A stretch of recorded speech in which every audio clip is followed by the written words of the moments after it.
Bien, donc, deuxième cours sur la pensée sociale. Deuxième cours, vous vous souvenez de la dernière phrase que je vous ai donnée en partant sur les représentations? Ce deuxième cours va porter sur la théorie des représentations sociales. En fait, on va avoir dans ce cours quatre points.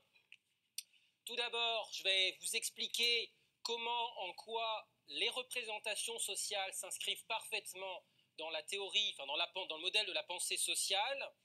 Puis ensuite, je vous présenterai quelques définitions et quelques fonctions des représentations sociales. Nous en viendrons à un point plus précis sur le contenu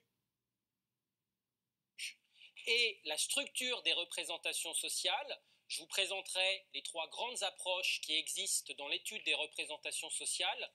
Et nous terminerons ce cours par une réflexion sur la question de la distance à l'objet, donc entre soi et l'objet de représentation sociale. Donc 4 points aujourd'hui, et on va débuter ce cours par une devinette. Parce que j'aime beaucoup les devinettes, j'aime bien les questions. Donc je vais vous demander si vous reconnaissez cette photographie.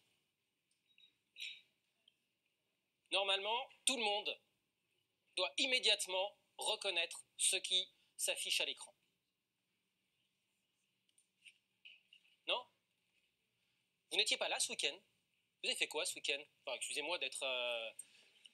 Ça s'est bien passé votre week-end? Il a fait beau et tout? Vous avez regardé la télévision? Vous avez lu la presse? Ouais, il y a 2 événements ce week-end. Il y a un bateau qui se... comme ça. Mais ça ressemble pas à un bateau. Donc il y a le deuxième événement qui s'est produit ce week-end. Ok, on regarde une petite vidéo, ça devrait vous rafraîchir la mémoire. La dégradation de la note de la France, la perte de son triple A. L'agence de notation se refuse à tout commentaire. Même chose du côté de Bercy, l'Allemagne, la Belgique, les Pays-Bas et le Luxembourg seraient épargnants. Triple A perdu, les conséquences vont rapidement se faire sentir. Chez le consommateur d'abord, qui aura plus de mal à décrocher un crédit. Logique, puisque si les banques sont obligées d'emprunter plus cher, elles prêteront aussi plus cher aux entreprises et aux particuliers. Et sur l'économie française alors, son triple A en moins, la France ne va plus bénéficier de taux d'intérêt avantageux à l'emprunt. Une hausse qui n'est pas automatique. Les États-Unis, dont la note a été dégradée en août 2011, n'ont pas encore souffert d'un renchérissement de leur dette. La vraie question est donc de savoir si pour la France, cette perte du triple A est déjà anticipée ou non par les marchés financiers. Quelles vont être les conséquences pour l'économie française dans les semaines, dans les mois qui viennent? Alors, c'est assez compliqué en fait, parce qu'on voit bien que ça dépend d'un certain nombre de facteurs. On peut penser que d'abord sur le marché de la dette à court terme, ça ne changera pas grand-chose parce que les investisseurs ont déjà intégré que la France n'était plus vraiment triple A. Maintenant, sur le plan politique, qu'est-ce que ça va signifier? L'opposition va souligner la contradiction du discours gouvernemental qui, il y a moins d'1 an encore, affirmait que le triple A était un trésor national qui justifiait la politique du gouvernement et qu'il ne fallait absolument pas perdre. Ce qu'on est en train de faire, c'est difficile. Et je comprends toutes les critiques qui sont formulées par les uns ou par les autres. Et il n'y a pas beaucoup de gouvernements qui, à quelques mois des élections, auraient eu le courage de prendre les mesures qu'avec le président de la République, nous avons décidé de prendre. C'est l'échec considérable pour M. Sarkozy, un triple échec. Il est probable que Nicolas Sarkozy va expliquer que devant cette situation, ça nécessite encore plus une réduction des dépenses de l'État et des collectivités territoriales. Et finalement, ceci renforce son discours. L'immeuble, ce n'est pas un immeuble, c'est l'immeuble, avec un grand L, avec un grand I. C'est le lieu de la dégradation de notre note, de la dette de notre note de la France. Vous avez vu ces images, j'en suis sûr, tout le week-end en boucle, sans vraiment percevoir peut-être le bâtiment, parce que nous n'avons pas d'image à mettre sur cette agence de notation. Rappelez-vous mon cours de la semaine dernière, nous n'aimons pas penser les choses abstraites, nous avons besoin de concret. Or, est-ce que vous avez vu le dirigeant de cette agence de notation venir prendre la parole? Est-ce que vous savez à quoi ressemblent les personnes qui mettent les notes aux pays ou aux entreprises? On ne le sait pas, on a des images assez vagues. La seule image qu'on a, c'est celle-ci, c'est celle de l'immeuble, du siège social. Éventuellement, on voit des silhouettes aux fenêtres, des gens en costume gris de loin, qu'on devine, et ça s'arrête là. Pourtant, pendant tout le week-end, on en a parlé. Et pendant tout le week-end, la question des journalistes, c'était à quoi ça correspond, que va-t-il se passer, comment les Français vont réagir, comment les marchés vont réagir.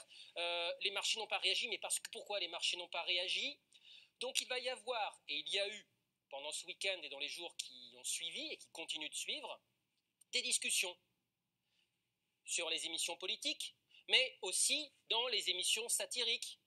Les humoristes se sont saisis de cette perte du triple A. Vous avez pu trouver aussi dans la presse des caricatures sur la perte du triple A. Les gens invités en plateau pour parler d'autre chose, on leur demandait d'abord « Et alors, quelle est votre opinion, votre position ?» Quelqu'un qui venait de parler d'une pièce de théâtre, la première chose qu'on lui demandait, c'était « Quelle est votre opinion sur la perte du triple A pour la France ?» Donc vous voyez qu'on a un discours médiatique qui se met en place sur un événement d'actualité. Et pendant le week-end, il y a eu un autre événement d'actualité, vous en avez parlé, c'est le Concordia, le naufrage du Concordia. Alors certains caricaturistes ont pris les deux événements pour en faire un seul, c'est le cas de Plantu. Vous avez peut-être vu le dessin à la une du Monde. Plantu qui nous résume le naufrage, non pas du Concordia, mais le naufrage de la France, et où on voit que les naufrages ne se ressemblent pas, avec quelqu'un dans le radeau, un Français, on peut supposer un ouvrier, qui explique quel scandale le capitaine n'a pas voulu quitter le navire. Et vous voyez que pendant quelques jours là, à propos de sujets que vous ne connaissiez pas avant, je prends le cas des agences de notation, alors que celles-ci existent depuis plusieurs dizaines d'années, maintenant vous ne pouvez plus faire comme si vous ne connaissiez pas leur existence. Ça devient la chose la plus extraordinaire. Et il y a des discours qui ont lieu autour. Vous-même, vous avez peut-être discuté pour rire. Moi, j'ai reçu des SMS d'amis à moi très, très, très drôles, d'amis à moi qui m'ont envoyé des SMS sans A. Ben oui, on a perdu un A. Alors ils ont enlevé tous les A. Et vous voyez, il y a des discussions. Il y a des discussions qui sont réalisées à propos de ça. Il y a des théories naïves qui se créent. Est-ce que vous savez ce que c'est qu'une agence de notation? Est-ce que vous savez quel est son travail? Comment il fonctionne? Ah oui, moi j'ai vu un reportage. Non, moi je ne sais pas. Mais on a besoin de savoir. On a besoin de comprendre. Est-ce que ça va nous toucher? Est-ce que je vais être obligé de faire un cours d'1h45 au lieu d'un cours de 2 heures? Bah oui, c'est la crise, restriction. Je ne peux plus assumer 2 heures avec vous. Vous voyez, on a besoin de se représenter pour savoir comment agir, pour connaître les répercussions sur notre comportement. Donc, aujourd'hui, l'objectif, c'est de réfléchir, de vous présenter cette théorie des représentations sociales, celle qui va nous expliquer comment on crée des théories naïves à propos du monde qui nous entoure, à propos des objets que l'on ne connaît pas ou que l'on connaît, à propos d'éléments ou d'événements que l'on a du mal à maîtriser. Comment les individus, comment vous, moi ou tout le monde, on va se créer ces théories naïves-là. Premier point, grand 1, l'inscription des représentations sociales dans la pensée sociale.